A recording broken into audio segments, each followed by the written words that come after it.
Hello students, welcome to everyone. आज हम यहाँ पे क्लास 10th के चैप्टर 4 क्वाड्रेटिक इक्वेशंस के एक्सरसाइज 4.1 का क्वेश्चन नंबर 2 को यहाँ पे सॉल्व करेंगे। ठीक है, तो क्वेश्चन नंबर 2 यहाँ पे है, represent the following situations in the form of quadratic equations. बोल रहा है कि क्वेश्चन नंबर 2 में टोटल 4 पार्ट्स है। ठीक है, तो यहाँ पे जो भी क्वेश्चंस के अकॉर्डिंग जो भी सिचुएशंस है यहाँ पे क्वेश्चंस के अकॉर्डिंग, तो उसका क्या करना है, हमें रिप्रेजेंट करना है क्वाड्रेटिक फॉर्म। ठीक है, तो क्वाड्रेटिक फॉर्म को हम कैसे यहाँ पे दिखाएंगे, क्वाड्रेटिक इक्वेशंस के फॉर्म को। तो सबसे पहले हम क्वेश्चंस पढ़ते हैं। The area of rectangular plot is 528 metre square. The length of the plot is 1 more than twice its breadth. We need to find the length and breadth of the plot.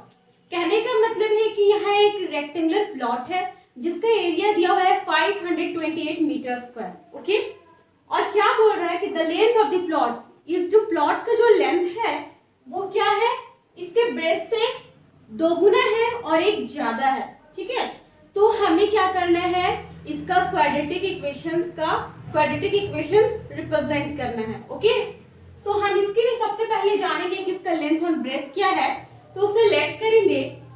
So let the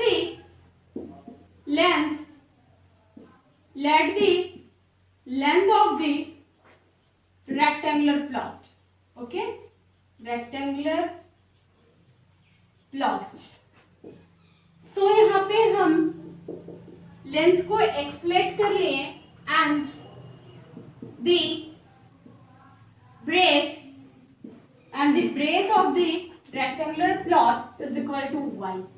तो हमने length and breadth को finally यहाँ पे क्या कर लिया, late कर लिया। अब क्या करेंगे हम, यहाँ पे क्वेश्चंस के अकॉर्डिंग क्या बोला है कि the length of the plot is 1 more than, बोल रहा है जिसका लेंथ है, इट मींस x, वो क्या बोल रहा है, इसके ब्रेथ से 2 गुना ज्यादा है और 2 गुना और एक ज्यादा है, यही बोल रहा है ना। तो हम इसके ब्रेथ में ही 2 गुना और एक ज्यादा कर देते हैं, तो ये दोनों इक्वल हो जाएगा क्योंकि इक्वल में साइन है। समझ में आ रही बात। एंड सेकंड आपके क्वेश्चन में है, the area of the rectangular plot is 528 metre square, जो कि सबसे फर्स्ट लाइन में दिया हुआ है। तो हम जानते हैं एरिया ऑफ द रेक्टेंगल क्या होता है, लेंथ इंटू ब्रेथ होता है ना, x into y, length into breadth, और कितना दिया हुआ है 528 मीटर स्क्वायर। तो यहाँ लिख दी। अब आप देखो ये x है, ये already x is equal to y plus 1 हमें पता है। तो यहाँ पे जब हम पुट कर देंगे तो यहाँ देखो x का वैल्यू 2y प्लस में 1, ठीक है, और यहाँ पे ऑलरेडी यहाँ पे मल्टीप्लाई में y है इज इक्वल टू 528। अब आप यहाँ पे देखो 2y को एक टाइम क्या करेंगे, y से मल्टीप्लाई करेंगे, फिर 1 को y से मल्टीप्लाई करेंगे। सो 2y इंटू वाई, 2y का स्क्वायर प्लस 1 इंटू y, और यहाँ पे क्या है आपके पास इज इक्वल टू 528। आप यहाँ देखो कि 2y स्क्वायर है, तो हम यहाँ लिखेंगे 2y का स्क्वायर, देन क्या प्लस y है, प्लस y, और क्या इक्वल में 528 है, तो इधर आएगा तो माइनस 528 इज इक्वल टू 0।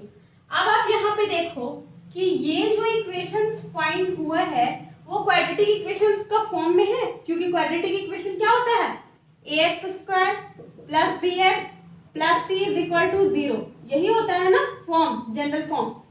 तो यही आपका फॉर्म यहाँ पे आया है, इट मींस ये क्या है, क्वाड्रेटिक इक्वेशन है। सो ये क्या हो गया आपका आंसर। तो यही हमें फाइंड करना था, बस सिंपली। आई होप कि आपको ये क्वेश्चन समझ में आ गया होगा। आपको क्वाड्रेटिक इक्वेशन फॉर्म करना है। ओके, तो हम देखते हैं इसका सेकंड पार्ट। ओके, तो क्वेश्चन नंबर 2 का सेकंड पार्ट यहाँ पे है, द प्रोडक्ट ऑफ 1 सेकंड, ये है आपका second part. Okay, second part. तो सेकंड पार्ट है, the product of 2 consecutive positive integer is 306, we need to find the integer. सबसे पहले तो यहाँ एक लाइन देखो, कंसेक्यूटिव। कंसेक्यूटिव का मतलब क्या होता है, तो एक तरह से कह सकते हैं कि जैसे कि आपके पास, जैसे कि यहाँ 1 है, तो 1 के के बाद यहाँ पे 2 होगा, 2 के बाद फिर 3 होगा, 4 होगा, तो ये सारे नंबर्स को कह सकते हैं ये कंसेक्यूटिव नंबर है। कंसेक्यूटिव का मतलब होता है जैसे कि यहाँ पे मान लो कोई नंबर है 2, तो इसका कंसेक्यूटिव क्या होगा, एक ज्यादा, ठीक है, एक ज्यादा, इट मींस 2 + 1, इट मींस क्या होगा, 3 होगा, ठीक है। तो ये हो गया आपका क्या, कंसेक्यूटिव। फिर अगला जो होगा नंबर, ये तो 2 हो गया, 3 हो गया, उसके बाद अगला नंबर फिर 3 में +1 करेंगे तो आपके पास क्या आएगा, 4 आएगा। तो 4 क्या हो गया आपके पास, कंसेक्यूटिव। फिर आप क्या करोगे, यहाँ पे 4 + 1 करोगे तो आपके पास क्या आएगा, 5 आएगा। तो एक एक नंबर ज्यादा हो जाना कंसेक्यूटिव नंबर कहलाता है। 2 के बाद 3, 3 के बाद 4, 4 के बाद 5, तो इसका कंसेक्यूटिव नंबर है, ठीक है। तो आई होप कि आपको ये समझ में आ गया होगा कंसेक्यूटिव किसे कहते हैं, एक नंबर क्या होगा उससे ज्यादा हो जाना, ठीक है। तो अगर हम यहाँ पे लेट कर लें जैसे कि कोई भी नंबर कंसेक्यूटिव इंटीजर, तो सबसे पहले क्वेश्चन को समझते हैं। The product of 2 consecutive positive integer is 306। बोल रहा है किसी 2 consecutive पॉजिटिव इंटीजर, ठीक है, वो कुछ भी हो सकता है, 1 के बाद 2 भी हो सकता है, मान लो इसका मल्टीप्लाई हो रहा है, इसका प्रोडक्ट क्या हो रहा है, 306, बट ये तो होता नहीं है। तो यहाँ पे हम जान नहीं रहे कि वो कौन सा नंबर होगा कंसेक्यूटिव जो 306 होगा। तो हम यहाँ पे क्या करेंगे, सपोज करेंगे कोई नंबर, ठीक है, कोई वेरिएबल को हमें लेट करना पड़ेगा। तो हम यहाँ पे लेट करेंगे, let the 2 consecutive positive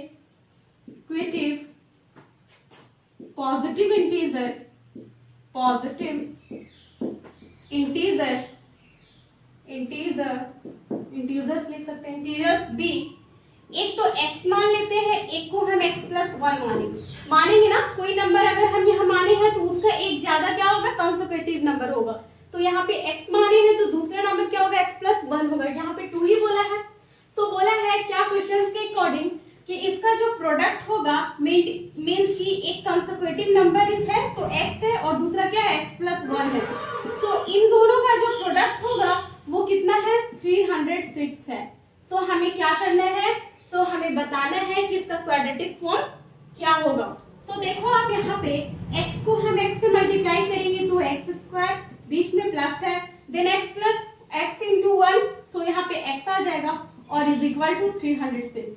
next step में आप देखो कि x² है, यहाँ पे x है, ये 306 है, ये प्लस में है, इक्वल किस साइड आएगा, तो -306 इज इक्वल टू 0। आप देख सकते हो ये क्वाड्रेटिक इक्वेशंस के फॉर्म में है।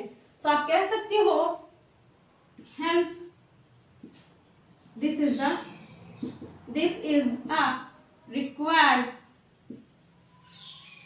quadratic इक्वेशन, ठीक है। आपको यही फॉर्म करना था, hence this is a required quadratic equation। तो आपको ये क्वाड्रेटिक इक्वेशन ही फॉर्म करना है। तो यहाँ पे कुछ भी नहीं है, इन सारे चारों पार्ट में क्या है, बस 4 पार्ट है टोटल, ठीक है। यहाँ पे 2 पार्ट कंप्लीट हुआ अभी। तो क्वेश्चंस के अकॉर्डिंग जैसा सिचुएशन होगा उसी के अकॉर्डिंग क्या होगा, आपका क्वाड्रेटिक फॉर्म जनरेट होगा। सो आई होप कि ये क्वेश्चंस भी आपको इजी समझ में आ गया होगा, ठीक है। तो अब हम देखते हैं नेक्स्ट क्वेश्चन नंबर 2 का थर्ड पार्ट, ओके। यहाँ पे क्वेश्चन नंबर 2 का थर्ड पार्ट यहाँ पे देखेंगे।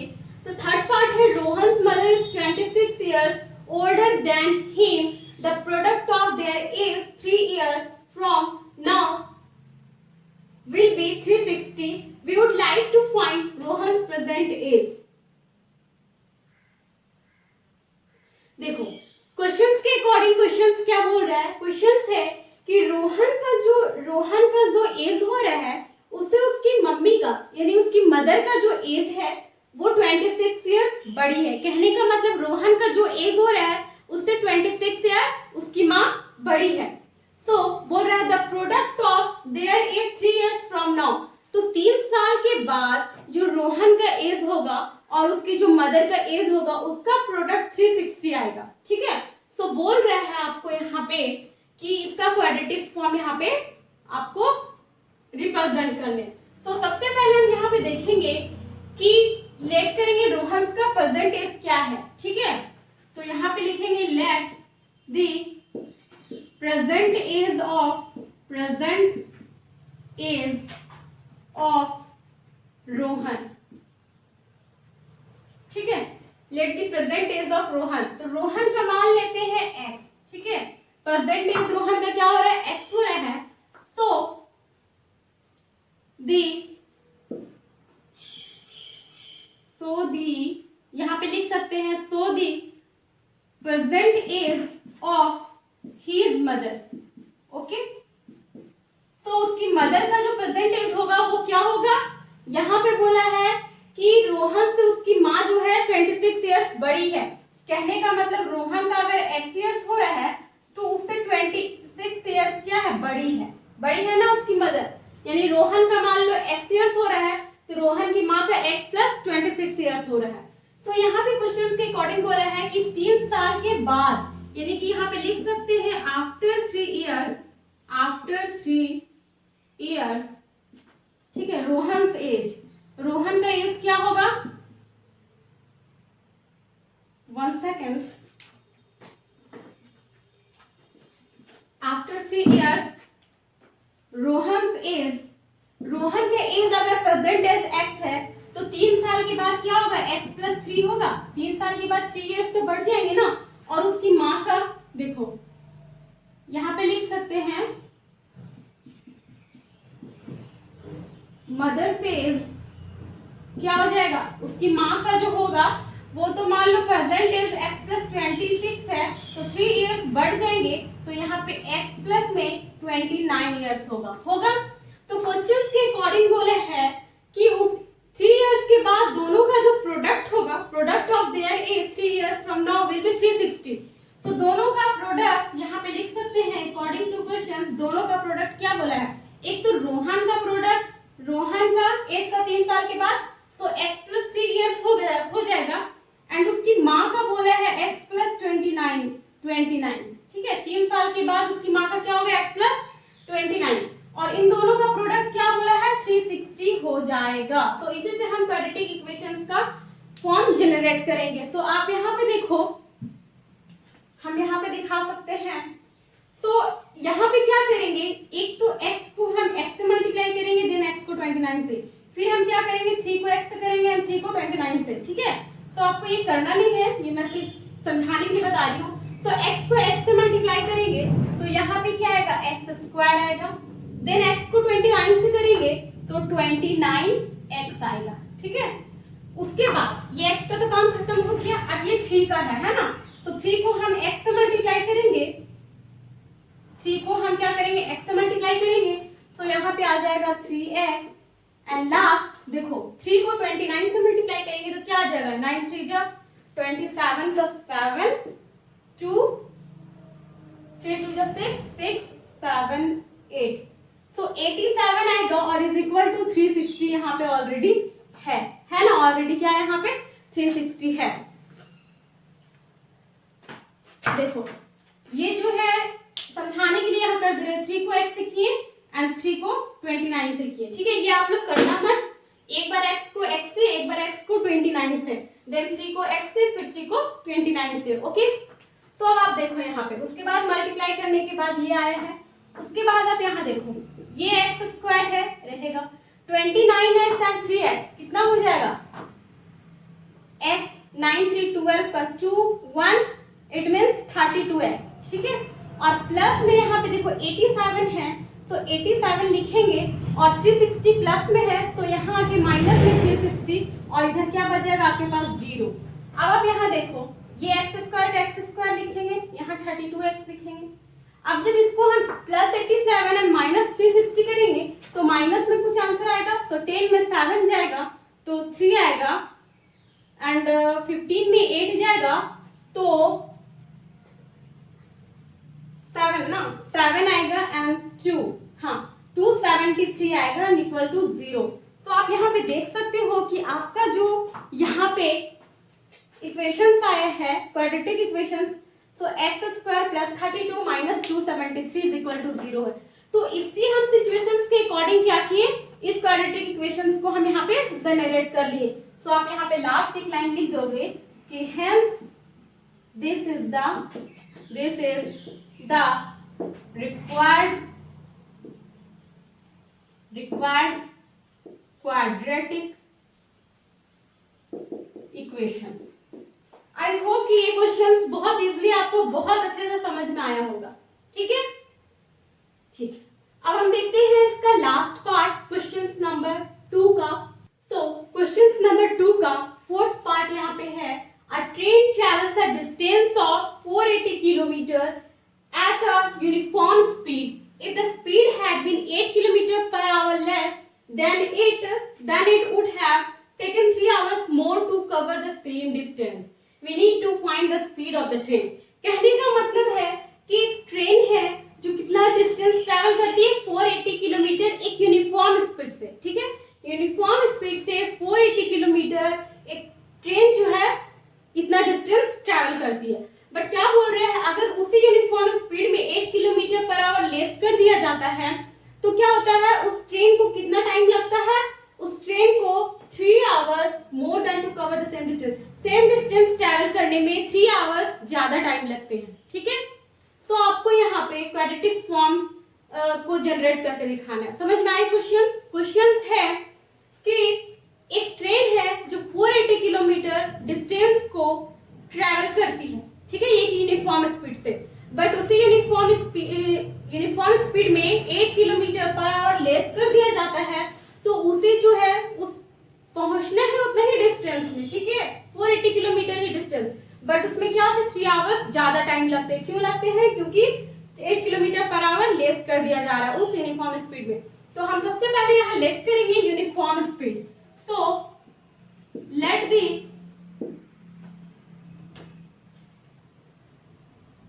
तो क्या करेंगे, let the uniform speed, let the uniform, हाँ ठीक है, let the uniform speed of the train.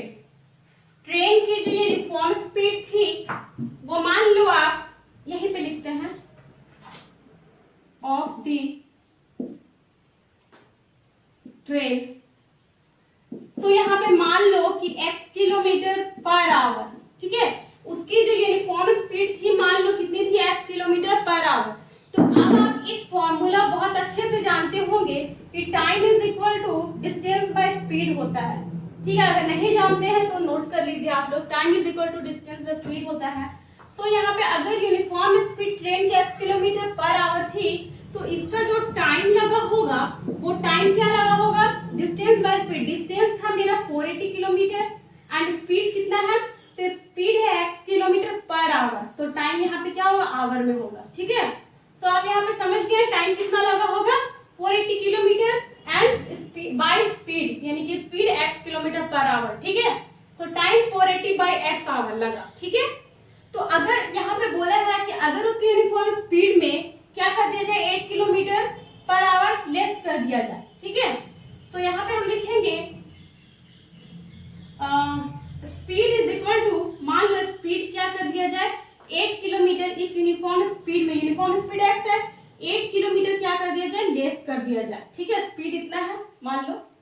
ठीक है, x minus 8 kilometre per our, पहले से था x, 8 किलोमीटर लेस कर दिया जाए। तो इसका जो डिस्टेंस, तो हम कह सकते हैं इसका जो टाइम होगा वो टाइम क्या होगा, तो टाइम आप जान रहे क्या, डिस्टेंस बाय स्पीड। तो डिस्टेंस क्या, 480 नहीं तो सॉरी, यहाँ देखो क्वेश्चन से यहाँ समझो, बोला है कि अगर 8 किलोमीटर पर आवर लेस कर दिया जाए तो लेस कर दिया जाए तो स्पीड हो जाएगा x minus 8 kilometre per our. ठीक है, तो उसे क्या लगते हैं, 3 आवर्स ज्यादा लगते हैं उसी डिस्टेंस को, सेम डिस्टेंस को कवर करने में। तो पहले टाइम लग रहा था 480 बाय x, तो अब क्या हुआ कि 3 आवर्स ज्यादा लग जा रहे हैं, तो +3 होगा यहाँ पे और यहाँ पे आवर्स। समझ में आई बात, जब इतना आप समझ गए तो अब बहुत इजीली आप क्या कर सकते हो, क्वेश्चंस को बना सकते हो। तो अभी तक देखो आपको ये जब पता है time is equal to distance by speed, तो यहाँ पे speed is equal to time into speed क्या होगा, डिस्टेंस होगा। ये स्पीड यहाँ ले जाएंगे तो टाइम इंटू स्पीड क्या होगा, डिस्टेंस होगा ना। तो अब ये सेकंड फॉर्मूला से हम यहाँ पे बनाएंगे। ठीक है, आप चाहो तो ये वाला नोट कर लो। ठीक है, time into speed is equal to distance. ठीक है, तो यहाँ देखो आप,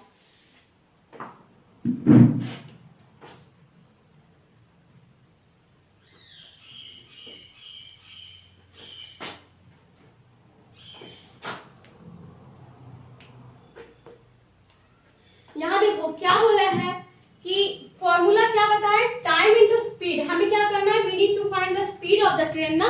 सो स्पीड यहाँ पे देखो, टाइम इनटू स्पीड, टाइम क्या है आपके पास 480 इंटू एक्स है। तो यहाँ पे लिखते हैं 480 बाय एक्स प्लस 3, ये आपका टाइम है, ठीक है। और स्पीड क्या है आपके पास, तो स्पीड है आपके पास कितना, स्पीड है आपका x minus 8 kilometre per our. हम इस क्वेश्चन के अकॉर्डिंग देख रहे हैं, तो स्पीड है x माइनस में 8 किलोमीटर पर आवर, ठीक है। तो यहाँ पे हो गया आपका time into speed is equal to क्या होता है, डिस्टेंस। तो डिस्टेंस हमारा क्या है 480, ठीक है। तो इस क्वेश्चन के अकॉर्डिंग ही यहाँ से देखो, यहीं पे हम लिखे हैं, यहीं से हम शुरुआत किए हैं कि स्पीड है x minus 8 kilometre per our, तो टाइम क्या हो गया 3 आवर्स ज्यादा लग गए। तो हमें पता है कि time into speed is equal to distance होता है। ये फॉर्मूला आपको जानना ही होगा, फिजिक्स के मोशन चैप्टर में आपने पढ़ा होगा, ठीक है। तो अब हम इसको सॉल्व करेंगे। तो यहाँ देखो 480 बाय x है और मल्टीप्लाई करो x से, क्या करेंगे, इसको एक बार 1 टाइम इससे यहाँ पे हम कर देते हैं, बट आपको करना नहीं है, समझाने के लिए सिर्फ यहाँ पे कर देते हैं। देखो 480 बाय x को 1 टाइम से एक बार इससे करेंगे, एक बार इससे करेंगे, ठीक है। सेकंड को 3 को x से करेंगे एंड 3 को 8 से करेंगे, ठीक है। ये आपको करना नहीं है, ऐसा नहीं करना, बस समझने के लिए। तो 480 बाय x को जब x से मल्टीप्लाई करोगे तो x कैंसिल हो जाएगा, सिर्फ बचेगा यहाँ पे 480, ठीक है। उसके बाद फिर 480 बाय x को यहाँ पे माइनस 8 से मल्टीप्लाई करेंगे, तो यहाँ पे कितना हो जाएगा 0, 8 8 जा 64 का 4 एंड 6,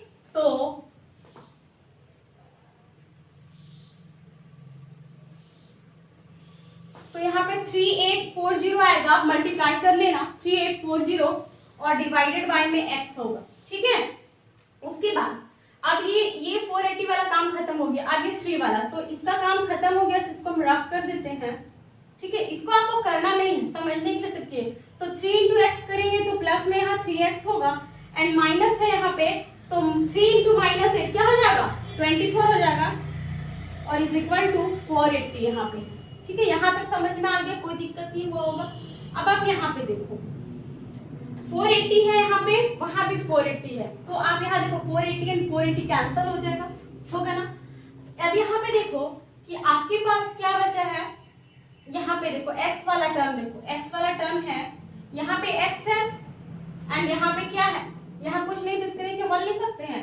तो एलसीएम लोगे तो x होगा, यहाँ मल्टीप्लाई करोगे तो माइनस है यहाँ पे 3840, यहाँ पे सिर्फ होगा 3840, क्यों, क्योंकि यहाँ पे x है, तो x 1 जा x ही होगा, प्लस में यहाँ पे कुछ नहीं है, तो x से मल्टीप्लाई करेंगे तो यहाँ क्या आएगा 3x² आएगा, ठीक है। और यहाँ पे माइनस में 24 है, बैठने देते हैं, और इक्वल में इधर सिर्फ 0 बचा। अब आप यहाँ पे देखो ये जो x है, ये जो x है,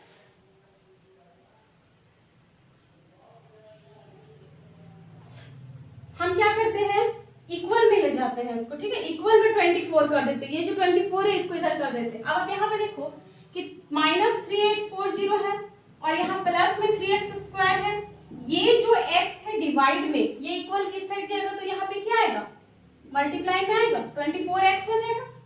तो अब आप यहाँ पे देखो कि 3x² का 3x² लिखेंगे, अरेंज करके लिखते हैं, 24x है, इक्वल किस साइड आएगा, तो माइनस 24x आएगा एंड माइनस 3840 और इक्वल में इधर 0 बचेगा। इट मींस आपका जो इक्वेशन होगा वो 3x² minus 24x and minus 3840 आएगा। अब आप यहाँ पे एक चीज और देख लेना है आपको कि अगर कॉमन निकल जाए, कॉमन किसी पार्ट में दिखे तो हम उसे कॉमन भी निकाल लेते हैं।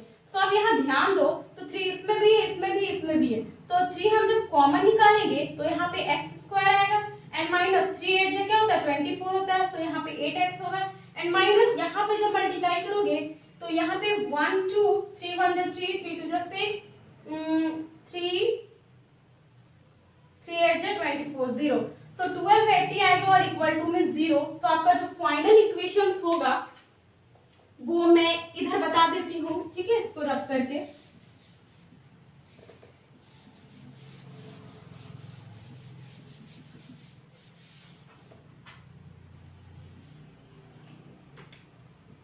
तो देखो यहाँ पे जो आपका इक्वेशन आएगा वो x square minus 8x minus 1280, और ये जो 3 है ये जो मल्टीप्लाई में इक्वल किस साइड आएगा, तो डिवाइड में होगा, डिवाइड में होगा मतलब 0 बाय अगर 3 रहे तो उसका मतलब सिर्फ 0 होता है, तो यहाँ पे 0 आएगा। तो फाइनल इक्वेशन आपके पास आ गया x square minus 8x minus 1280 is equal to 0। तो ये आपको क्वाड्रेटिक फॉर्म में नजर आ रहा है, तो आप यहाँ पे लिख दोगे कि hence this is the quadratic equation, I hope कि आपको ये क्वेश्चन से बहुत अच्छे से समझ में आया होगा। कुछ भी नहीं था इस क्वेश्चन में, ठीक है।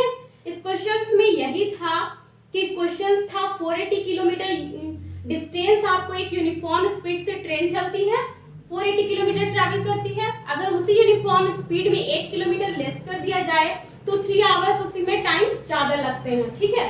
तो वही काम किए हैं कि 480 बाय x पहले टाइम लग रहा था, अब उसमें 3 आवर्स ज्यादा लगने लगे। कब लगने लगे, जब उसका स्पीड यूनिफॉर्म स्पीड में 8 आवर्स को लेस कर दिया गया, ठीक है। और उसका जो टोटल डिस्टेंस था वो 480 था। आई होप कि आपको ये क्वेश्चन बहुत अच्छे से समझ में आया होगा, ठीक है। तो यहाँ होता है आपका क्वेश्चन नंबर 2 का फोर्थ पार्ट कंप्लीट, ठीक है, ठीक है, ठीक है। Thank you, thanks for watching.